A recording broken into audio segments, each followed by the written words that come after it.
సికింద్రాబాద్ యశోద ఆసుపత్రిలో మరో అరుదైన చికిత్స అందుబాటులోకి వచ్చింది. ఇప్పటి వరకు హార్ట్ స్ట్రోక్, బ్రెయిన్ స్ట్రోక్ వంటి వాటిని విన్నాం.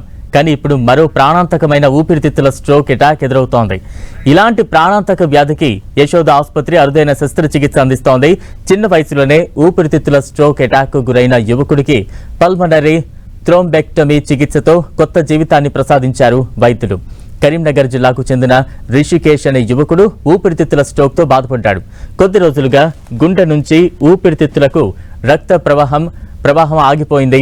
దీంతో తీవ్ర అస్వస్థతకు గురైన రోగిని సికింద్రాబాద్ యశోద ఆసుపత్రిలో అడ్మిట్ చేయగా రోగికి వైద్యులు అరుదైన పద్ధతిలో చికిత్సను విజయవంతం చేశారు.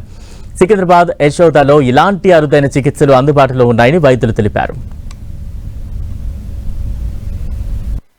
అటాక్ గురించి చెప్పాలి అంటే Yashoda hospital Secunderabad advanced lung and heart failure సెంటర్గా రికగ్నైజ్ అవటం వల్ల ఏంటి అంటే ఎవరైనా పేషెంట్స్కి ఊపిరితిత్తుల మార్పిడి చికిత్స కానీ సడన్గా ఏదైనా ఊపిరితిత్తుల డ్యామేజ్ జరగటం కానీ ఈ వైరల్ న్యూమోనియా సీజన్ వల్ల దానికి కూడా ఇక్కడ ఊపిరితిత్తుల మార్పిడి చికిత్స, లంగ్ ట్రాన్స్ప్లాంటేషన్ అవి కూడా చేస్తూ ఉంటాం.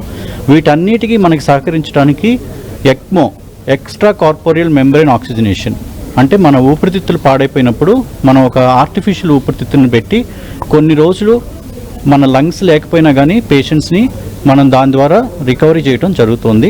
ఎప్పుడైతే అవైలబిలిటీ వస్తుందో వాళ్ళకి కొత్త ఊపిరితిత్తుల మార్పిడి చికిత్స కూడా జరుగుతుంది. వీటన్నిటికీ మనకి ఇక్కడ ఫెసిలిటీస్ అవైలబుల్గా ఉన్నాయి. అట్లానే ఈ లాస్ట్ 2 monthsలో కూడా అరౌండ్ 7 to 8 పేషెంట్స్కి మనం ఎయిర్ లిఫ్ట్ ద్వారా, అంటే ఎక్కడెక్కడో దేశంలో ఎక్కడెక్కడ నుంచో పేషెంట్స్ కూడా మాకు ఫోన్ కాల్ చేస్తే మన ఎఫిషియెంట్ టీమ్ ఇమీడియట్గా ఎక్మో టీమ్ అనేది వెళ్ళి ఆ పేషెంట్స్కి ఈ ఆర్టిఫిషియల్ లంగ్స్ పెట్టి ఆ పేషెంట్స్ని హెలికాప్టర్ ద్వారా కానీ లేకపోతే ఎయిర్ క్రాఫ్ట్ ద్వారా కానీ, మెడికల్ అంబులెన్స్, ఎయిర్ అంబులెన్స్ అంటాము, ఆ ఫెసిలిటీ ద్వారా కూడా మనం 7-8